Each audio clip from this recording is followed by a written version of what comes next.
Welcome to The Relay, a podcast from Gulf Relay where we dive behind the scenes of our operations, teams, and industry. Hey guys, welcome back to this week's episode of The Relay. As you all know, my name is Maddie Cook and I am the Director of Customer Success here at Gulf Relay. I have brought Baldwin back. You guys have seen him before, and he has brought a special guest with him that I'm going to let him introduce. Yeah, great. Thanks, Maddie. Glad to be here. Brought along with me Cole Chandler today. He's part of our business development for the asset group here at Gulf Relay, and we're glad to be back. Yeah. Talk about some customer success. Thanks for having us. Yeah, thank you for joining. So, Cole, tell us a little bit about your background. Obviously, I have been in ops. I seem to remember quite fondly you being in operations. So how did you get from there to here? Yeah, so been with Gulf Relay a little over 3 years now, a little before you, and kind of took on a fleet manager role, started in operations, managing some of our trucks.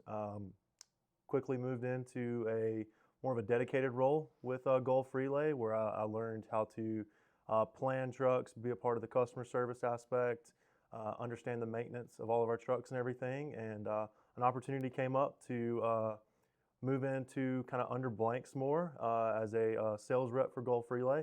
Been doing that a little over a year now, and I focus on customers that we bring in that I've brought in from other places, and we just look to grow them. I look to grow relationships with the customers and everything, and really have enjoyed it. But yeah, a little over three and a half years, I think, is where we're at right now. That's impressive. It's been a quick time. I know for me, being, working with all the sales guys and setting up new accounts, I know that I especially appreciate it when, a sales guy has been in operations, because it really adds an invaluable layer of the background, because, you obviously, that's how you started and that's where you went. So do you think that has helped you in your ability to go and sell and talk to customers? Does it help you get in the door? 100%. Yeah, it's a great tool to have in the back of your pocket. It's rare that I'm talking to other salesmen at other companies. I'm talking to, VP of operations, traffic managers, people who are, either making the product or moving the product daily. You have a salesman come in there that can speak on the background, speak on, hey, what can our trucks do? What can you do in a day? Can't tell you how many times I've been asked, hey, how many miles can your truck cover in a day?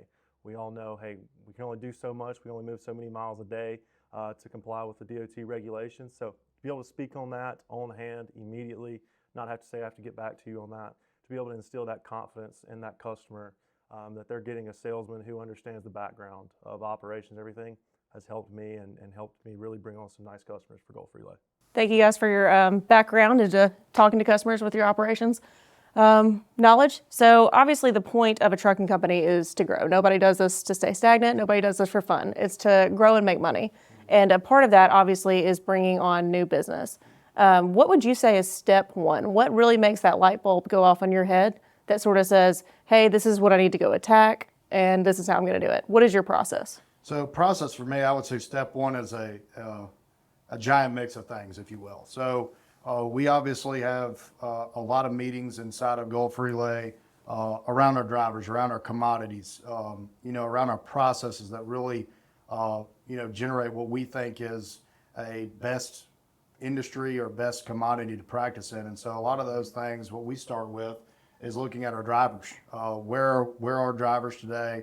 Where's our current customer base? We have a lot of customers that really, we wind up in the Midwest and the Northeast, down into the Carolinas. So we'll start targeting those areas and seeing, who are our current customers of those areas, and how can we engineer routes back and forth between there. So that's really kind of the beginning of that. Cole, do you want to kind of discuss? Yeah, so obviously commodities are very important to us, ranging from paper products into retail, and then, also into the medical field. Those big industry commodities, it's nothing to hide from. We're based in Mississippi. Paper's a big part of our business, but we also are involved in moving medical equipment, involved with a bunch of retail customers and everything like that. Location really dictates kind of what you're going to be moving. We're pretty heavy in the Southeast. It's where we're based, but we also do a lot of movement into Chicago, as most people know it as Chicagoland. So up in the Midwest, we're big in the Northeast as well, along with kind of on the eastern coast with North Carolina, South Carolina, even down into Georgia. So all of those locations, they they house different products. Yes, they have the same products, but a lot of products that are made, manufactured, and moved from those areas are a little different. So what we do is we target certain commodities in those regions that we know are heavy in the areas, that we can put our drivers on consistent lanes, consistent basis, and they're able to, get familiarity with that shipper, get familiarity with that receiver. The traffic manager, whoever's moving the loads out of those facilities, understands, hey, I've seen this driver a couple times. I start to understand him, understand the habits. It's just like us. We want to have, consistent work days where we know what we're going to be doing, know what's going to go on, just like our drivers do on the road. It's kind of difficult. Yeah, they're going to different places majority of the days, but if we can install those nice loops, not only for our drivers, but also for our customers. If I can go to our customers and say, hey, I've got these 3 or 4 guys that are going to be in here, 3-4 times a week, they install familiarity with those customers, and the customers begin to trust them. They know their habits, they know everything, and we can not only service our customers, but also cater to our drivers as well. The familiar face is a huge plus side of an engineer route because Yes, it helps the driver know who they're going to deal with as well as the customer. I know like we talked to a customer today, said they enjoyed seeing the same repeat drivers at their facilities because it really puts their shipping managers at ease also to know those same guys. Right. As far as commodities go, can you explain what the value is in targeting different commodities? Like, why would a trucking company want to do that? Why wouldn't you just pick one and stick with it? It's funny you ask that. There is cyclicalness inside of the business that we work in. We have produce season, we have beverage season. During the summer, things tend to peak up, but then now as we approach the fall, we have a retail peak season. So when you look at commodities and you look at how they move throughout the year, it's very important that you understand, when you'll have those peaks and valleys inside of those seasons and how it affects a trucking business and also the business that you're supporting. So recognizing that and studying the trends and talking to your customers is a big part of bringing consistency not only to your drivers, but to your business, and understanding how to send loads in order to have loads that are going to be coming back at the same time. You don't want to be sending loads to places that you don't know, getting yourself into situations where you're unfamiliar with the market, you don't understand how to book trucks out of. So that's why we have really focused into certain areas over the last probably 2 years. Oh, yeah. And strengthened those markets. We really, what I would say, honed in on those areas, like the Carolinas. Correct. The Northeast, Chicago has always been a very strong area for us. And what does that shout to? You think about Charlotte, you think about Newark, New Jersey, you think about Chicago. But there are also many surrounding cities outside of that really have big warehousing, big distribution centers. And so we have really honed in on some of the outskirts of those major cities. And that also helps with our drivership from a traffic standpoint, from parking and things like that. Lots of unknowns until you start digging into that kind of stuff. Right. That makes sense. So the bigger diversification of commodities, technically, even though you're increasing the variety, what it's really doing is sort of leveling out your consistent freight volume. So you've got to diversify to be consistent. That's right. Is it basically? Yes. Interesting. Thank you for that explanation. I do appreciate it. Speaking on as far as talking to customers and stuff and reading up on them, getting to know them, I know you guys go to a lot of conferences. Can you talk about any of the ones you've been to recently? Any on the books maybe to go to? Yeah, definitely. So I believe it was last summer, I was able to attend Snackspo down in Orlando, Florida. Had a great time, was able to talk to a bunch of different snacks customers that were either entering the business. Yeah, believe me, we had plenty of snacks on hand. But yeah, any of the brand new customers or companies that are entering into the business, there was a bunch of companies down there that were small mom and pop shops to your larger brands as well. So it was nice to speak with, who are 1 or 2 employees at a company to, a couple thousand employees at a company. So it was really nice to be down there, speak with them. Always enjoy going, talking to new people. You're in sales, you gotta enjoy that. So I always like to go out, spread Gulf Relay's brand and the story about that. So we're always looking to attend conferences that kind of model the commodities that we haul. Speaking just on commodities, we'll be attending next month in Chicago, PLMMA. From November 12th through the 14th, which is like a Sunday into a Tuesday, Wednesday. So we're really excited about that, getting it back into Chicago. It's been a little over a year since I've been there, so looking forward to getting back there, meeting some new people, and then also seeing some familiar places and faces with some of our customers up there. That is nice. Do you have any other ones that you're going to? Do you mind telling us what PLMA stands for? Yeah, so by the way? that's Private Label Manufacturers Association. Okay, cool. So a really cool conference. That's a lot. That's going to be a lot of people. Yeah, It's so pretty big. Yeah. you know, I've actually was Cole and I met on this before this meeting, and you know, we're really diving into who are the attendees and trying to set up meetings to meet with our customers. Mm-hmm. You know, obviously we do a lot of business in Chicago, and so that it's kind of a 2-for-1 deal. We get to meet a lot of new people, but also we're going to see our customers that already exist today, and a lot of those are in the private label business. So. Right. Really cool. Yeah, Should look at definitely looking forward to it. Excited to get back up there. That'll be a nice one. On the topic of trying to meet new customers and going to these conferences and making new contacts, after you land a new customer, what does that process involve to handing it off to operations? Obviously, initially, you are that customer, you are Gulf Relay's face to that customer, their primary point of contact. So just walk us through, I guess, the onboarding process, if you don't mind. Yeah, so Blanks, I'll take this one. Really, kind of what we do is after we say, hey, okay, we're interested in working with you on both ends. So the customer's interested and we're interested.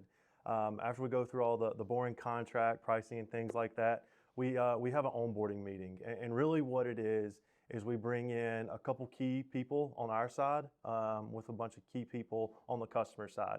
We want to make sure we're on the same page. There's nothing worse than having a great relationship with a customer, moving freight easily, servicing it correctly, but not always being on the same page. That can go from, pickup times all the way down to billing issues. And so we try to avoid that. So really what we do is we introduce contacts that we may not know. Our contact will bring in some contacts from and key players in his industry, in his business, and really make it easy for us to make sure we're communicating with the right people. When it comes to handing them completely off, I think Blanks would even say this, we don't completely hand them off. We try to develop relationships. We're looking to be, 10, 15 plus year customers and servicers of these businesses. So while we do hand them off to operations and let operations do their thing with their operations teams, we're always staying in the mix. So there is a handoff, but there's not a complete handoff. We still have that. We were the first face of Gulf Relay, and so we still want to stay in contact with our customers. Yeah, so you know how important that is, Maddie, as the Director of Customer Success, and you oversee our account management team. You know how important that smooth transition is from really the salesperson being the ultimate cradle to grave at the start of it to really kind of sharing some of the responsibilities. But typically inside of that, a salesman will still maintain that relationship with that person that they made contact with first. And then usually there's a new relationship that begins between the account manager and possibly a traffic manager. So it's just two different levels, if you will, of communication. One is going to be more on the load-to-load, day-to-day transaction, and you'll be heavily involved in that, monitoring it for success. But then there's a big come-together meeting where sales and their director level usually, and the traffic manager, where we all come together and have a QBR, which is always one of my favorite things to do, is really interact with our company, with our customers, and talk about what's good and what's bad on both ends, really expose where we can improve.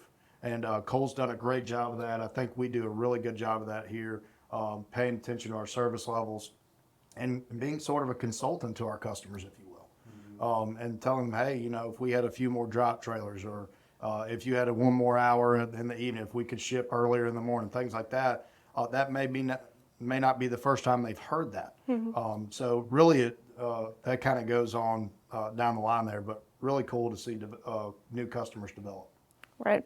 Now that makes sense as far as not handing it off completely. I think, especially in this market, we have seen what the value of a face-to-face personal relationship will do for, especially an asset carrier. Definitely. Through this, I know both of you guys have fantastic relationships with your customers that I know of, so it's worked out pretty well for us throughout all of this. So a lot of our customers throughout this market, they have, seem to enjoy the increased face-to-face contact. Is there anything else that Gulf Relay really brings to the table that you guys are noticing out through your conversations with them through this? Sure, I think my sales pitch would say so.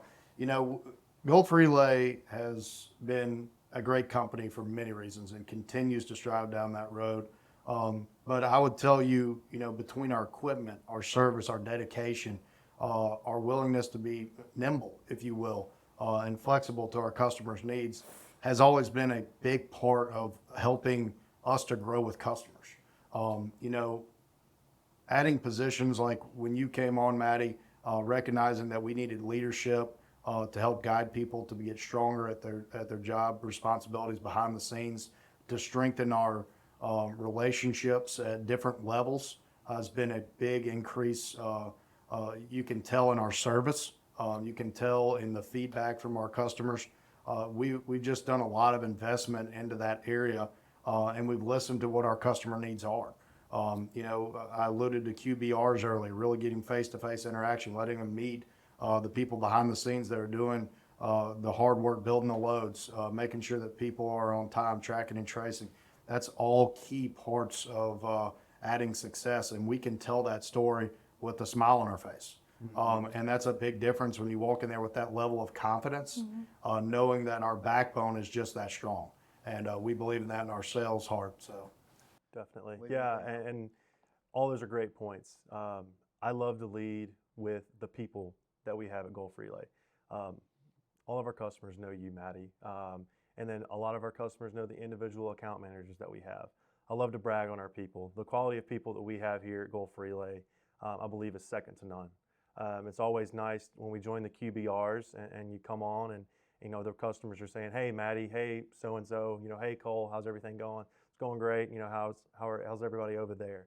And actually knowing people and getting to know people, you know, in and outside the business. So when I'm speaking to other customers and when we're starting to grow and everything like that, it's a key point is really to, you know, stand by your people, stand by your team, stand by their team as well, and learn more about them, learn who they are, and be prepared to grow when you're ready and where they're ready. So. Yeah, and just adding on to that, you know, when you go to the QBR and they pass right by you and give the account manager and Maddie a hug, you really know that behind the scenes there is just a lot of positive work going on, and our customers really have bought into that and believe in it on many different levels. Definitely, completely agree. Yeah, part of the reason why I love my job so much is because I get to work with both of you guys. And you guys are obviously fantastic, and your customers are fantastic, and you always talk me up, which I really like. Easy to do. Easy. Very easy to do. Yeah, but before just a couple of closing thoughts here. Again, thank you guys so much for both being here, giving us a little background to sales. Is there anywhere right now, any specific region or anything that you are specifically targeting that we may need to be on the lookout for? Yeah, I think a couple areas that Blanks and I have really been, you know, hitting hard lately is Chicagoland, as I alluded to earlier. We're going to be there next month. Looking forward to seeing our customers up there. Also, the Northeast, you know, towards the coast is a really big play for us. We put a lot of our OTR drivers, a lot of our teams in that area. Also, you know, coming down into the Charlotte, North Carolina area, surrounding areas of that is really important to us. We have drivers that live over there. So freight that kind of domiciles where some of our drivers are is really helpful, kind of coming on down. Atlanta, Georgia, it's a big area for us. We're running through there. Gosh knows how many trucks a day are landing in there or passing through there. So those are really some origins that we are really excited about, really hitting hard. And then always home base. I love working with Central Mississippi customers in general, whether they're headquartered here or they have an office here. I always like talking to, you know, fellow people around here, and then I kind of consider Memphis. I may get in trouble for this, but I consider Memphis a part of Mississippi or part of home base for us. So you know, all those areas are really key areas for us that we're focusing on and have been focusing on for probably the past year and a half, and probably for the next foreseeable future. Don't forget the great state of Louisiana as well. That is true. I'll get blasted on that one, but yeah, definitely New Orleans area, and then added in the nice city of Baton Rouge. So definitely some areas that we're focused in. Do either of you have any closing thoughts, anything you want to say before we wrap this up? Nope, glad to be here. I've been here for 11 years, and every year it gets better and better. Yeah, thanks for having us, Maddie. I appreciate it. Well, thank you guys both for taking the time out of your day to be here. I have enjoyed it. It's always great to have the both of you on here. And if you have any freight needs in any of those areas that either one of these guys talked about, please feel free to reach out to either Blanks or Cole at Gulf Relay. Thank you guys for your time, and we'll see you next time. Thank you.